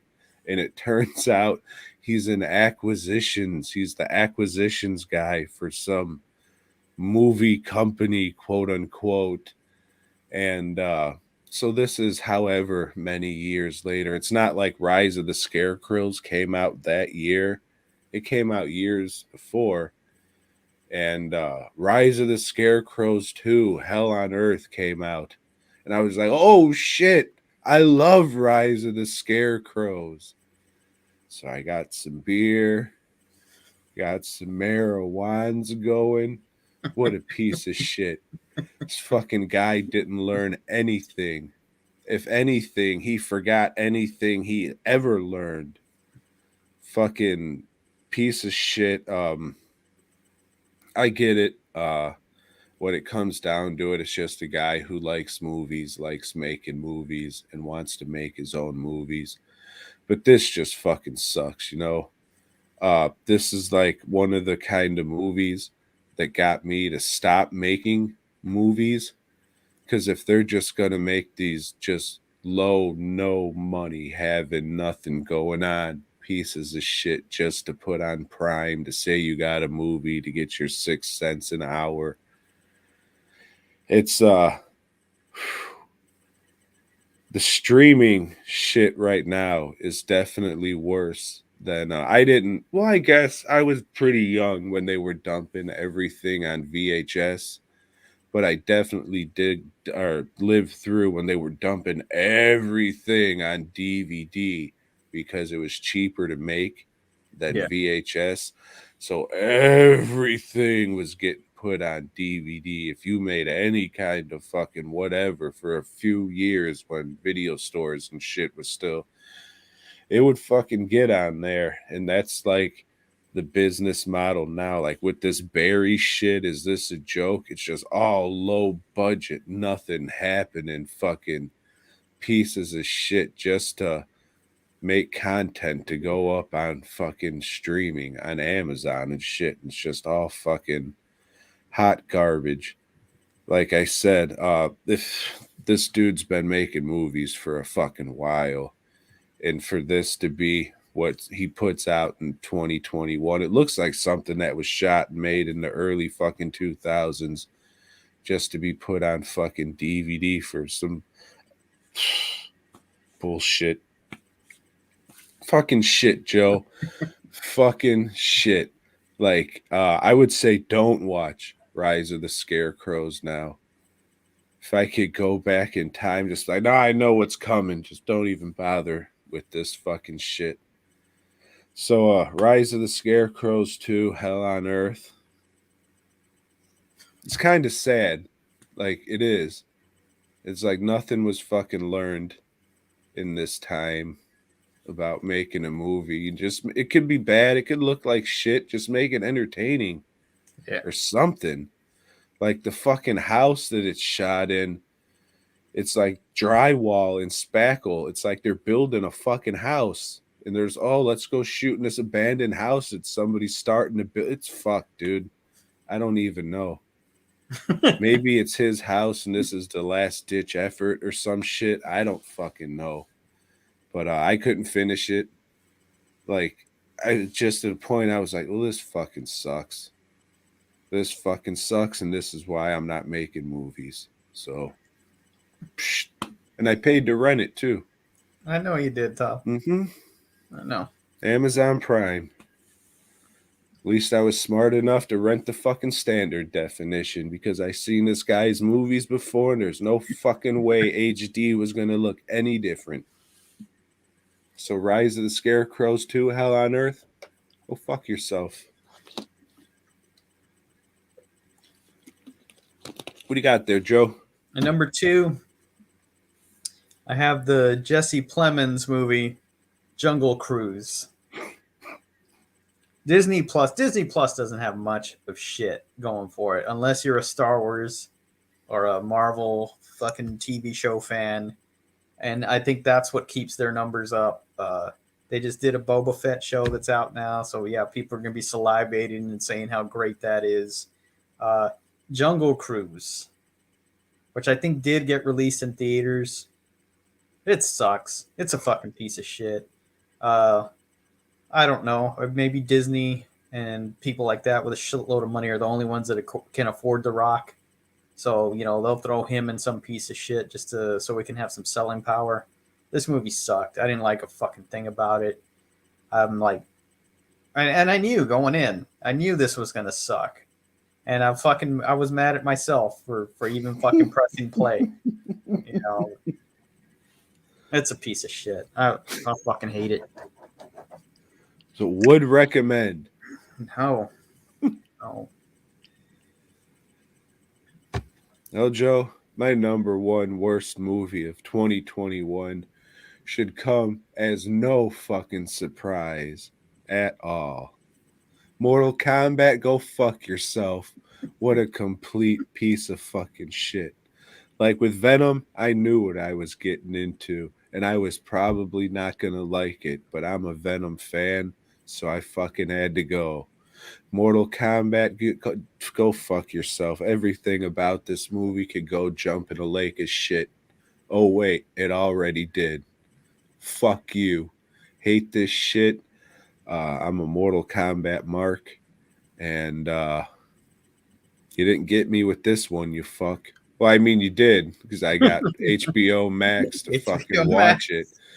But I don't have the Blu-ray, and I will not be getting the Blu-ray. So go jump in a lake of fucks, you dicks. Worst shit fucking of the year. Easily. Easily. It was going to be I was pretty fucking close to putting Rise of the Scarecrows as number one. And I'm just like, no, Mortal Kombat had way more money. Right. And these were quote unquote professionals and shit and all that. Go fuck them. Fuck them. Fuck them. Fuck. Like, that's fucking the Did whole that Cole Young Sub-Zero shit. cartoon come out this year too? We'll get to that, Joe. Okay. All right. So what's your number one there, bud? My number one you've already listed. I don't know why I thought this was going to be a fun movie, kind of like a movie that was going to like uplift me, make me feel good for like fucking hour and a half. Clifford, the big red dog. What a fucking piece of shit. Now I know this is a children's movie. People say, oh, it's a kid's movie. Yeah, but that doesn't mean it has to be fucking dumb. You don't want your kids watching shit that's dumb. You know, kids movies, yes, they should appeal to kids, but they shouldn't make them fucking dumb. This movie just fucking sucked. I didn't give a shit. Yeah, I like dogs and everything, but you know, I don't like CGI dogs. You know, and the CGI in this, at times, it was just fucking shake your head bad. The jokes that they tried to pull off sucked. You know, it just sucked, man. It fucking sucked. It is number one on my worst movies of the year list. So you're telling me that sending a dog to China for safe haven is fucking dumb? Yeah, Okay. yeah. I wouldn't send my dog to China. Fucking no. If I ever wanted to see him again Well, you could see him again on the but, menu, yeah. He'd probably be a Chinese man's poo. So that was what we would consider the worst of 2021. And I gotta say, I'm surprised that Halloween Kills didn't make your list, honestly. It could have, but you know, I didn't hate it. Like these movies, I fucking hated. You know? I understand. So let's get on to the best movies, Joe. Best. Do you have some honorable mentions? I do now. So I do now.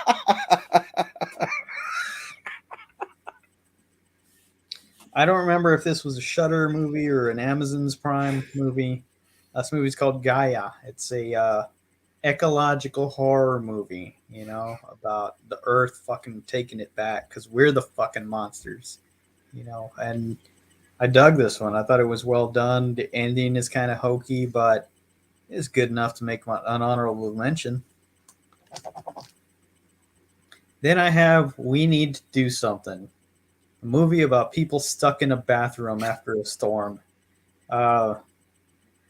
What can you get out of that plot? This has got to suck, right? For most people, it will. And I'll tell you, it takes like 30 minutes for the movie to really get rolling, where it takes a turn. It's like, holy shit, this is pretty fucking good.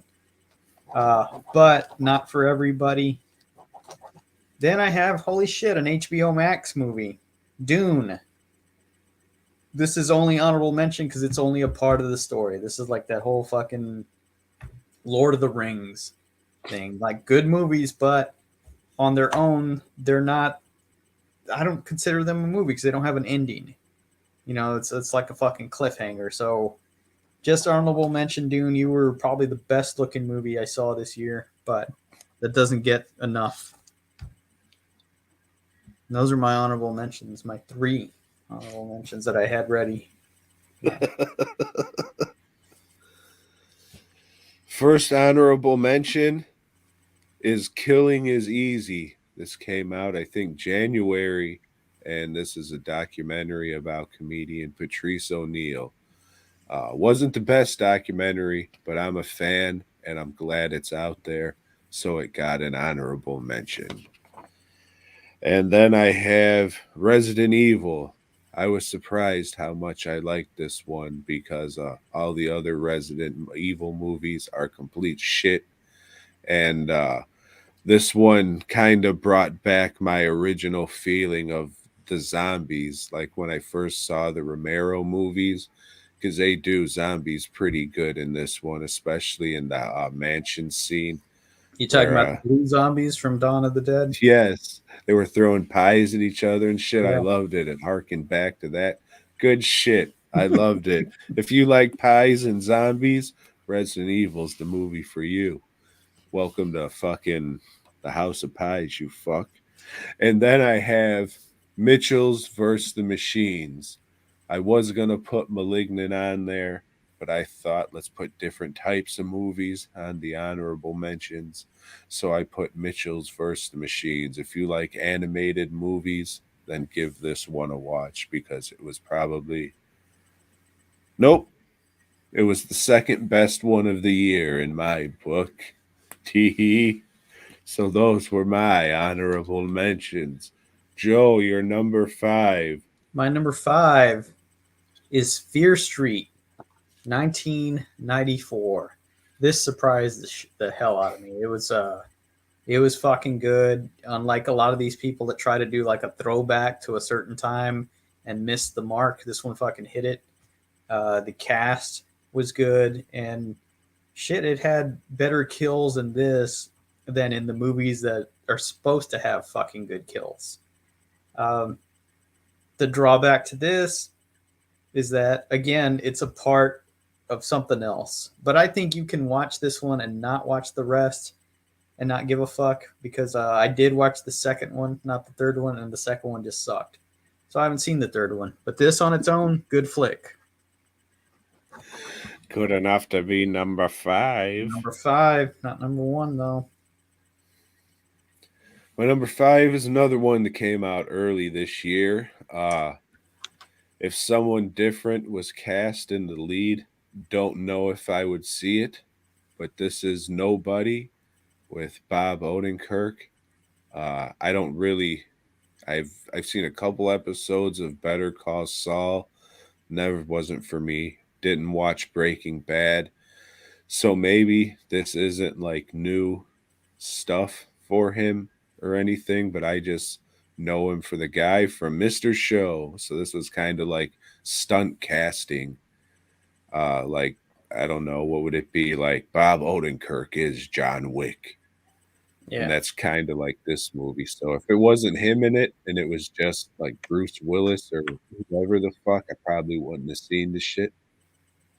But I liked it. Liked But you it enough. did see Bruce Willis in this movie. Death Wish, the remake. All right. Fucking I didn't prick. watch this. This is a movie that I did want to watch, though. It's just like it didn't pop up on any streaming service, and I didn't want to pay to watch it. You should have gotten the chat a couple weeks ago. You could have won a copy. Mm. Number 4. Number 4, I have what I believe has the Shudder original label on it, Fried Berry. This is a trippy movie about a guy that gets replaced by an alien, or he's just fucking abducted and they like fuck him up. And, Yeah, I think they put an alien in his anals or something. yeah, and I just thought it was a kick-ass trippy movie, man. It was just different, and it had me hooked through the whole flick. Mm. If I remember, now I'd probably, if we were doing the 10 and the 5 honorable mentions, that probably would have made one of my worst. What was cool is that we even got to meet him at the Houston Horror Film Fest.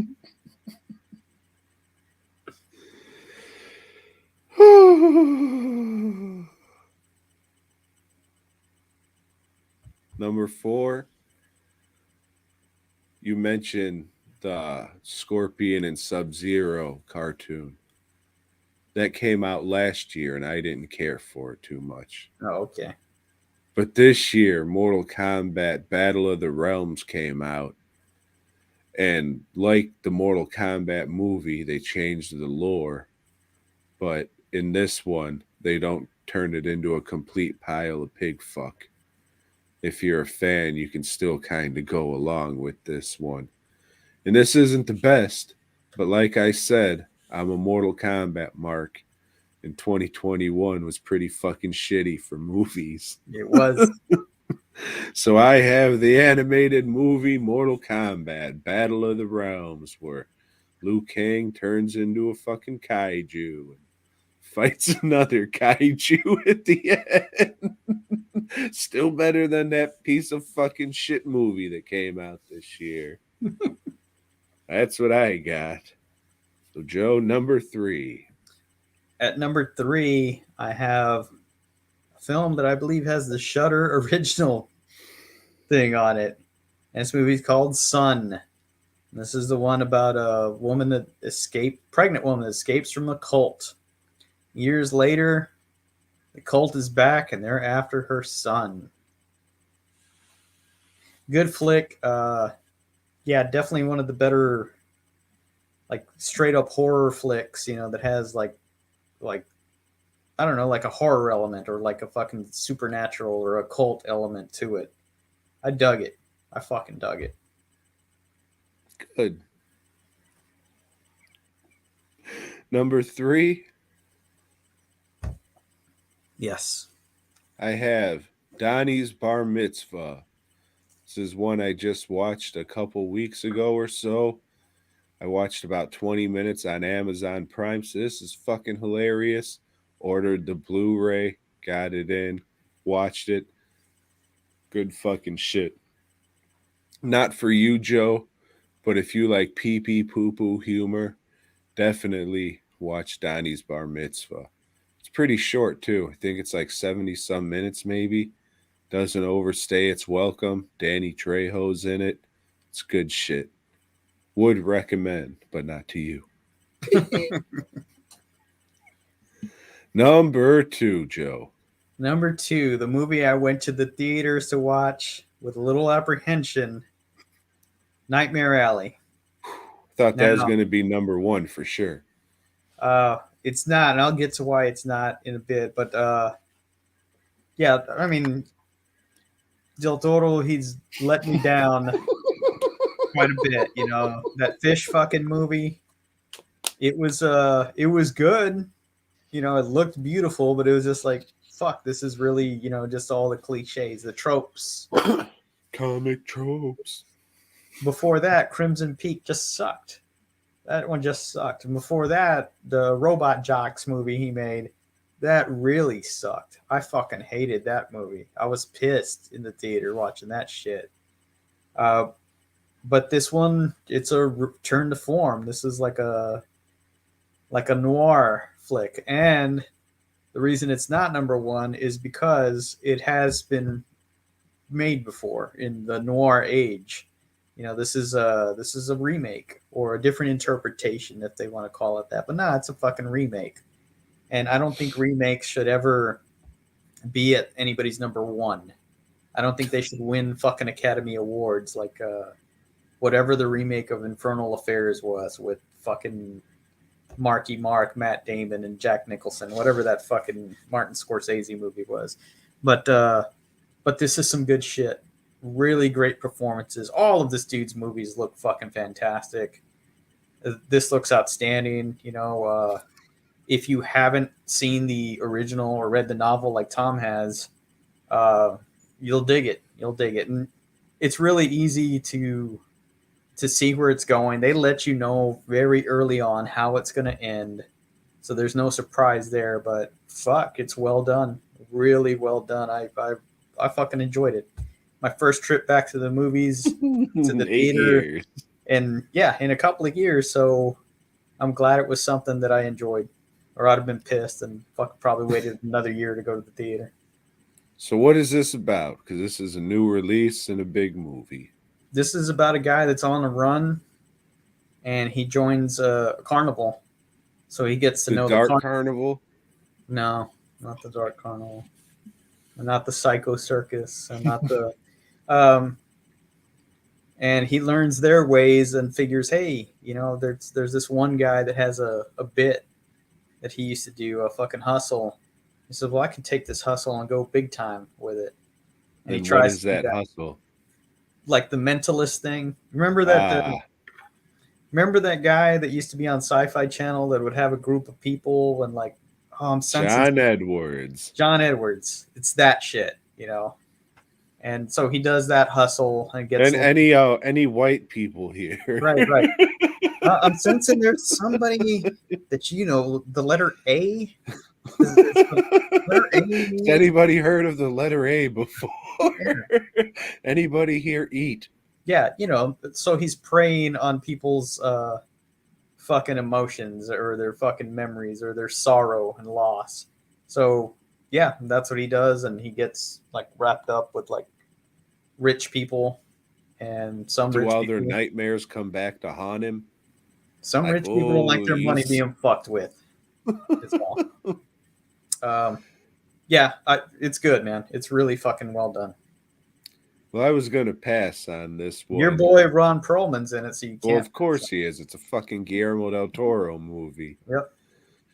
But yeah, the more del Toro movies I watch, the less del Toro movies I want to watch. And I can understand that. I was the same way. I was like, man, this guy's gotten too big, and that's always like somebody's downfall. So should I check this one out? I probably won't see it in theaters. I'd say don't go to the theaters, but I think you'll like it enough. It's not going to be something that's going to knock your socks off, but I think you'll appreciate it. All right. Even though it is a period piece and I hate period pieces. Yeah. Okay, then. We'll see. Yeah. It's my number 2, folks, so would recommend. Hey. People had fucking Justice League on their list. You had Justice League on your fucking list, Joe. So I said, fuck it, why not? It's 2021, you fuck. Champagne and bullets. Pow, pow, pow, pow. One of my favorite, so bad it's good movies. It's fucking wild that it got the release that it did this year from Vinegar Syndrome. And it sold the fuck out. It came out this year. It's already sold the fuck out. You can't get it. Maybe they'll release some kind of standard edition, but I think this was a VSA, so probably not. But if you can find this, even if you watch Get Even or Road to Revenge, it's the same movie, just a different cut. Shit's great. This is one of the best movies to just sit down with friends and fucking drink to. Yeah, this is not one you'll find in my for sale box. Nothing in the copy. And yeah, this is fucking great. I'd say Vinegar Syndrome put out the best release of the year when it comes to these fucking reissues or whatever they're calling them. The boutique release. This was definitely my physical media release of the year, 100%. Mm-hmm. If you'd like to see the other 4, head on over to the DWN's Terrible Horror Crap Podcast Facebook page, you fucking idiot. I'll be there telling you to, hey, tune in tonight. And you can listen to what movies we liked and didn't like, you prick. Boutique releases. Boom. And that one, I guess we'll talk about it next week, but there's not really a whole hell of a lot on there. 2 interviews, no commentary track. But the movie's good. It's a fun movie. It's pretty much fucking Lady Death Wish. Is that a movie? No. Lady something. Lady Vengeance. There you go. Or Yeah, Lady that's what I was Snowblood. thinking. Or Lady, Yeah. all those. Ms. Terminator. 45. Yeah. But yeah, these fucking hard slipcases they use too are fucking really good. And it has a poster in there. A double-sided poster. But yeah, that would we'll talk about it next week. But if you want to do a little bit of get ahead of the game, see if you can find Alley Cat and give that This one a again, watch. I first watched this on YouTube. I don't know if it's still there. It used to be really easy to find.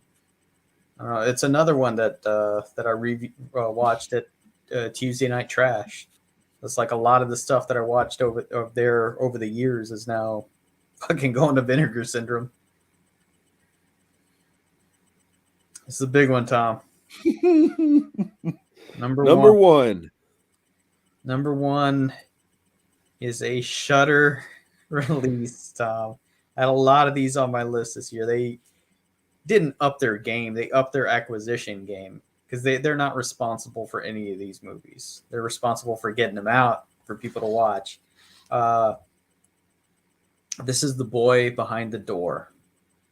Shitty title, but a fucking great movie. It's about two kids that get abducted, and they're about to be sold to the fuck the kid market. So it's about them trying to get away, trying to escape, and yeah, because that's just the whole concept of that is fucked up. But the kid actors are really good, and there's some, I wouldn't say gruesome, but there's some parts that make you say, "Ouch, fuck, that has to hurt," you know. Yeah, it's fucking good. This is a movie that I'll watch again, and that's the fucking mark of a fucking good movie for me, because we watch so many movies and we only got so much time left that I don't want to waste time rewatching shit. But this one, yeah, I'll rewatch. I'll never watch a Critters movie again. I'm done. Yeah. So I was gonna ask, do you actually like this movie, or is it just on there because it was 2021? But it sounds like you actually like this movie. This one I liked. I'm saying like the three that 1, 2, and 3. I like all of those. Everything else, it probably wouldn't have made my list on a regular year. The honorable mentions definitely wouldn't have. This was a bad fucking year for movies. A lot of these releases, it's like shit. Even a lot of the stuff you thought was, it's passable. Like for me, like Halloween, whatever it was called, Kills. It's just like, that was okay. I don't feel like I've entirely wasted my time, but I'm never gonna watch it again. Because that would be a waste of time. Well, Joe, my number one is Benny Loves You. This is the movie that some British people saw the trailer for Blackie and said, "Oi, mate, we're going to make that into a movie now." And then they did, and it was fucking great. A guy's moving on with his life. He's putting all his childhood memories and toys and shit away. And his fucking stuffed animal, his comfort doll or whatever, comes possessed by the ghost of Christmas past or some fucking shit, and it becomes alive and starts killing the people who's close to him because that doll wants to be his friend and his buddy like when they were kids. So it's fucking good shit. I liked it. You might even like it, even though it's a horror comedy. But good fucking shit. Benny Loves You, a number one. And I would recommend anybody that hasn't seen it, get on YouTube and find the trailer for Blackie, the film that Tom never made but should have. Where can they see that, Tom? What was your page called? I mean, I think it's on the DWN Productions page. If you just search DWN Productions, I think Blackie with an apostrophe. Yeah. Yeah, It's on there. that's an excellent trailer. You guys listening, go fucking check that out. Or don't. I don't give a fuck. Tom doesn't give a fuck, but I say do yourself a favor and do that instead of watching Clifford or or Mortal Kombat or any of the movies that were on our worst of list. Save yourself some time. So, Joe, next week. Next week we're doing our top 10 magazines That's that are right. not skin mags. Oh, all right then. Yeah. I was going to say, Joe, I know our lists are going to differ a little bit because you grew up in a different time than I, Mhm. but now I guess I don't have to do that. So great. Let's hopefully I can think of 15 magazines that I like. We will see. Yeah. Joe, like I said at the beginning of this, I'm not looking forward to 2022. I understand that. But everybody, thanks for the support through 2021. I do appreciate that for sure. Wasn't all bad. Got married and became an award-winning music video director. So, thanks to AXE for letting me do that shit for real, because that's definitely a fucking bucket list thing. I've always wanted to do a music video, and now I had. So, thank you. And getting married was definitely the highlight of the fucking year, and then everything else was just clouded and shit. How about you, Joe? 2021 is, not the greatest years, but I'd say it was a little bit better than 2020, financially anyway. Yeah, I don't know what to expect, from this coming year. I'm going to turn 50, so maybe Again? I might turn 50. I don't fucking know. I may not get that far. So that's a milestone I may or may not achieve this year. Your Uh, birthday's in the summer, right? yeah, Okay. yeah, What month? June. That's what I thought. I'd say June or July. I will do my damnedest to be up there since that's a big one. Yeah, I mean, I don't want to do anything, but Lisa wants to throw a party or something, so I don't Sure. fucking know. I mean, Uh, if you weren't, I'd hang out at the house with you and bring some beer and say, "Hey, yeah, birthday, you old fuck," and then I'll throw you down a well. things work out. You may see Tom and I in Ohio. I think in Nah, don't say when. yeah, yeah. You may see us Sometime. in Ohio for a show. Yeah, but who knows? It's like it's you don't want to fucking plan too much right now. It's Yeah. everything's in flux and it is what it is. But I've been slacking for a week. This was my week where I really don't have a whole lot of work. This coming week is going to be the same. So Well, if at least we anybody, got that fucking new BOYGOB shirt up, and that's all that matters. 'Cause yeah, you've been so busy, and we're already halfway through this fucking. yeah, yeah. But I've been enjoying my time off watching these 2021 movies. Uh, so yeah, but go to fastcustomshirts.com. Fucking buy some shirts if you want. If not, if you got custom work you need done, go to me, go to somebody else, whatever the fuck. I don't know. I know next week you're going to want to go to fastcustomshirts.com after you hear our Alley Cat review and go pick up Yes. that shirt. Yeah. And just Hopefully, watch Alley Cat, and you're gonna want that fucking shirt. there might even be some jogging suits. So Yeah. be on the lookout for them. Some goofy but oddly attractive women or woman on the So Joe plugged his shit. I guess I should too. If Sure. you're listening to this live, you got a few hours to get a hockey jersey. If you want one at dwnproductions.net. When I wake up tomorrow, I will be taking the pre-order down and sending the order in and all that shit. So go do that. If you want to buy something from the site, I would say give me about 2 weeks. Plan on finishing the final 3 order. Nah.